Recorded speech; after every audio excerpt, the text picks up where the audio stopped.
रात के ठीक 3 बजे थे। पूरा अस्पताल सन्नाटे में डूबा हुआ था। लंबे लंबे गलियारे, सफेद दीवारें, हल्की रोशनी और हर जगह वो अजीब सी एंटीसेप्टिक की महक जो हर अस्पताल में होती है।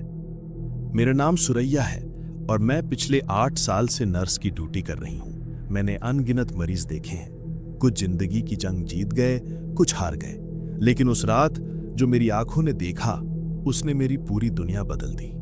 मेरी ड्यूटी आईसीयू के पास एक पुराने वार्ड में लगी थी। ये वार्ड दिन में ज्यादातर खाली रहता था क्योंकि ज्यादातर मरीजों को नए ब्लॉक में भेज दिया जाता था। लेकिन कभी कभी जब इमरजेंसी केस बढ़ जाते तो हमें इस वार्ड को भी इस्तेमाल करना पड़ता था। उस रात वार्ड में एक बेड के सिवा सब कुछ खाली था। मैं अपनी डेस्क पर बैठकर कुछ फाइलें देख रही थी। बाहर गलियारों में लगी फ्लोरोसेंट लाइट्स हल्की हल्की झिलमिला रही थी।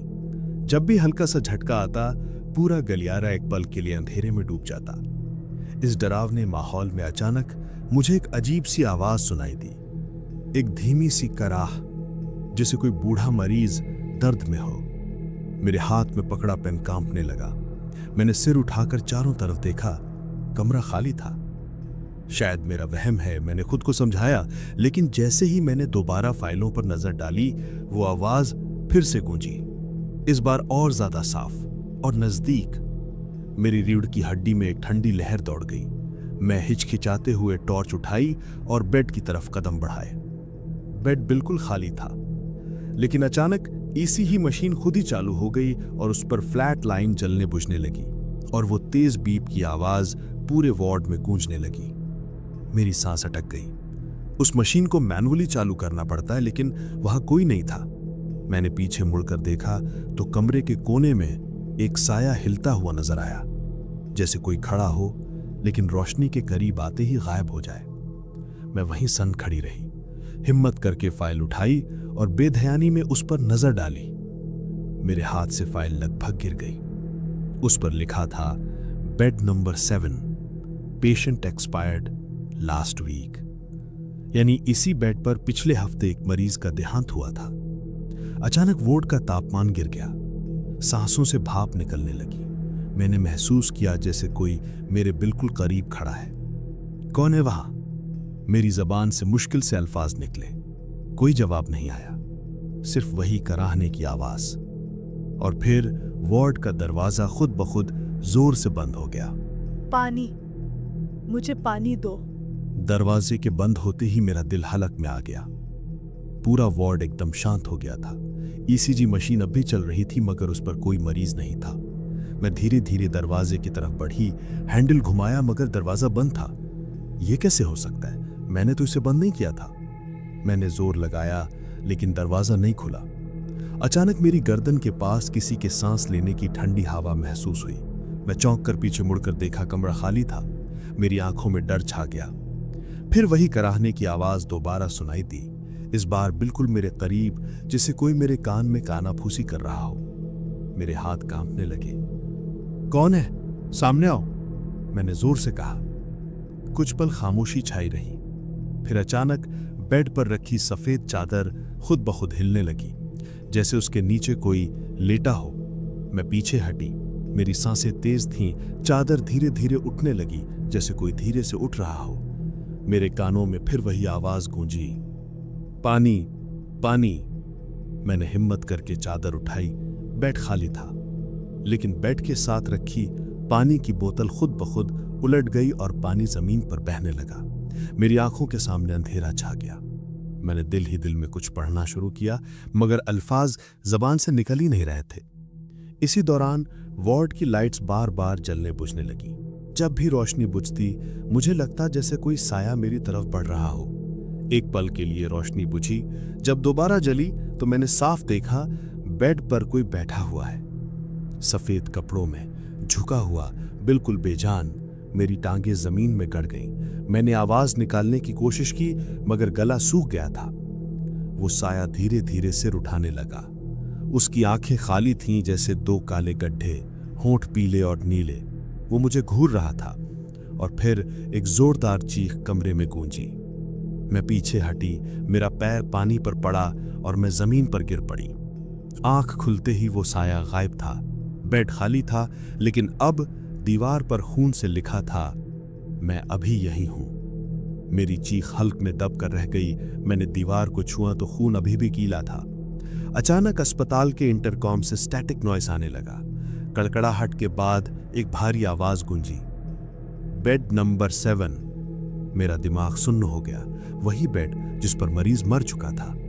मैं रेंगते हुए दरवाजे तक पहुंची, हैंडल को जोर जोर से खींचा। इस बार दरवाजा खुल गया। मैं भागते हुए वार्ड से बाहर निकली, लेकिन गलियारा भी खाली था। लंबा अंधेरा गलियारा जिसके आखिर में लाइट झिलमिला रही थी, और उस झिलमिलाती रोशनी के बीच मुझे एक साया नजर आया। वही मरीज, हल्की सी झुकी हुई कमर, धीमी चाल, धीरे धीरे मेरी तरफ बढ़ रहा था। मैं बेड नंबर 7 हूँ। वो साया धीरे धीरे मेरी तरफ बढ़ रहा था। गलियारा सन्नाटे में डूबा हुआ था। सिर्फ ट्यूबलाइट की हल्की झिलमिलाहट बाकी थी। मेरी सांसें तेज थीं, दिल ऐसे धड़क रहा था जैसे अभी सीना फाड़कर बाहर आ जाएगा। मैंने पीछे मुड़कर भागने की कोशिश की, मगर मेरे पैर जैसे जमीन से चिपक गए हों, जैसे कोई अनजानी ताकत मुझे वहीं रोके हुए हो। साया करीब आता गया। अब मैं उसके कदमों की आवाज सुन सकती थी, खड़खड़ खड़खड़। हर कदम के साथ माहौल का तापमान और नीचे गिरता जा रहा था। जब वो कुछ कदम के फासले पर आया तो मैंने साफ देखा, वो वही मरीज था। पीला चेहरा, खोखली आंखें, होंठ पीले और फटे हुए। लेकिन सबसे ज्यादा डरावनी चीज थी उसके सीने पर ईसीजी पैचेस, जिन पर तार लटक रही थीं, जैसे अभी मशीन से अलग किया गया हो।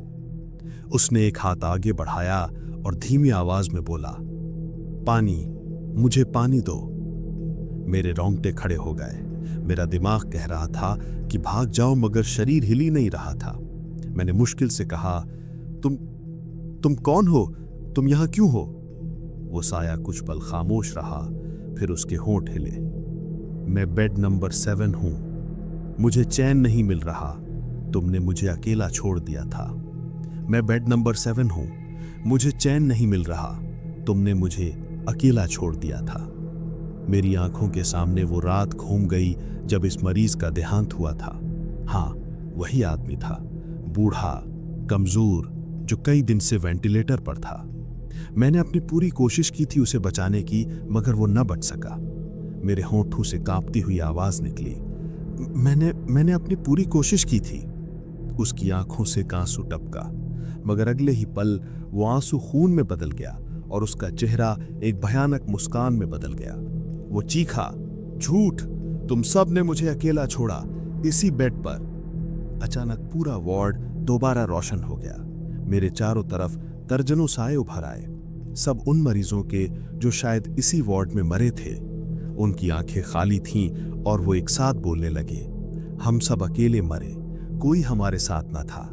उनकी आवाजें पूरे अस्पताल में गूंज रही थीं। मैंने अपने कान बंद किए, मगर आवाजें अंदर ही अंदर चीख रही थीं। मैंने पूरी हिम्मत जुटाकर भागने की कोशिश की, लेकिन जब मैं वार्ड के दरवाजे तक पहुंची तो वो खुद ब खुद बंद हो गया। मैंने जोर लगाया, मगर वो खुलने से इनकार कर रहा था। पीछे मुड़कर देखा तो वो मरीज मेरे बिल्कुल करीब खड़ा था। उसके होठों से काला धुआं निकल रहा था। उसने मेरा हाथ पकड़ लिया। मेरा पूरा बदन बर्फ की तरह ठंडा हो गया। ऐसा लगा जैसे मेरी रूह खींची जा रही हो। मैंने चीखने की कोशिश की, मगर आवाज नहीं निकली। वो बोला, आओ, मेरे साथ आओ, तुम्हें दिखाता हूं इस वार्ड की असलियत। अगले ही पल मुझे यूं महसूस हुआ जैसे मैं किसी और दुनिया में खिंची जा रही हूं। वार्ड की दीवारें पिघलने लगीं, रोशनी गायब हो गई और मैं अंधेरे में डूब गई। हम वापस आएंगे। मैंने अपनी आंखें बंद की और महसूस किया कि जमीन मेरे पैरों के नीचे से खिसक रही है। मैं किसी अंधेरी जगह में गिरती जा रही थी। चारों तरफ सिर्फ चीखों की गूंज थी, मरीजों की आवाजें, डॉक्टरों की आवाजें और कभी कभी दिल दहला देने वाली कराहें। अचानक सब कुछ रुक गया। मैंने आंखें खोली तो खुद को उसी वार्ड में खड़ा पाया, मगर ये वो वार्ड नहीं था जिसे मैं जानती थी। ये जगह टूटी फूटी थी।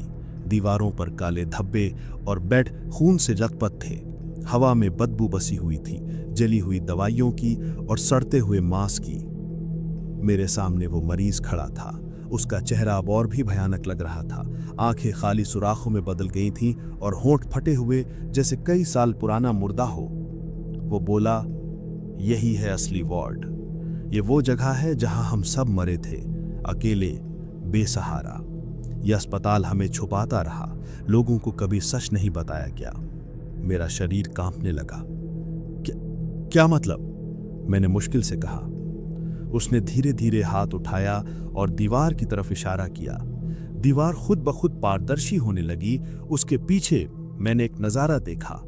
डॉक्टर्स और नर्सेज मरीजों को लावारिस छोड़ देते, कभी दवाई नहीं देते और फिर उनके मौत पर फाइलों में लिख देते, expired due to natural causes. मैं सदमे में रह गई। ये सब देखकर मेरा दम घुटने लगा। वो मरीज फिर बोला, हम में से हर एक को इस वार्ड में मरने के लिए छोड़ दिया गया। हमारी रूहें तब से यहां कैद हैं और अब तुम भी। मैंने सिर हिलाया। नहीं, मैं इन सब की तरह कैद नहीं होंगी। मैं पीछे हटने लगी, मगर मेरा शरीर भारी हो गया। साए मेरे चारों ओर जमा होने लगे, धुंध की तरह काली आकृतियां। हर एक के चेहरे पर दर्द और गुस्सा। वो एक साथ बोलने लगे, हमारे साथ रहो, हमेशा के लिए। मेरा दिमाग फटने लगा। मैंने पूरी ताकत से चीख मारी, मुझे छोड़ दो। अचानक रोशनी की एक किरण सामने आई। वार्ड के कोने में इमरजेंसी लाइट जल उठी। रोशनी फैलते ही वो सब साए पीछे हटने लगे। मैंने मौका देखा और रोशनी की तरफ भागी। मेरे पीछे मरीज चीखा, तुम बच नहीं सकती, ये वार्ड तुम्हें वापस खींच लेगा। मैं रोशनी के करीब पहुंची और दरवाजे को धक्का दिया और मैं वापस असली वार्ड में आ गई। सब कुछ शांत था। वार्ड साफ सुथरा, बेड खाली, दीवारों पर कोई खून नहीं। ऐसा लगा जैसे कुछ हुआ ही ना हो। लेकिन मेरा दिल अब भी तेज धड़क रहा था।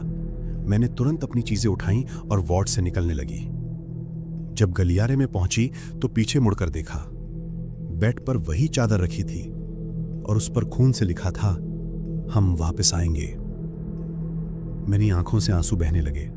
मैंने भागकर अपने सुपरवाइजर को सब कुछ बताया, मगर उन्होंने सिर्फ मुस्कुराकर कहा, तुम्हें स्ट्रेस है, यह सब तुम्हारा वहम है। लेकिन मैं जानती हूं, जो कुछ मैंने देखा वो हकीकत थी। उसके बाद मैंने कभी रात की ड्यूटी नहीं की।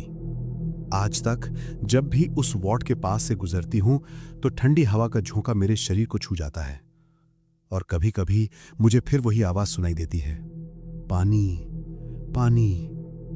शायद वो रूहें अब भी वहां कैद हैं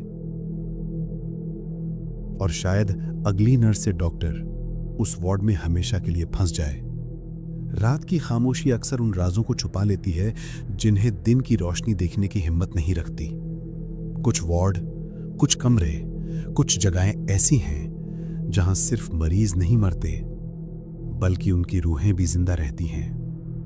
अगर कभी आप रात के समय किसी सुनसान अस्पताल के वार्ड में हों और कराहने की आवाज सुने तो याद रखें, शायद कोई आपको बुला रहा हो।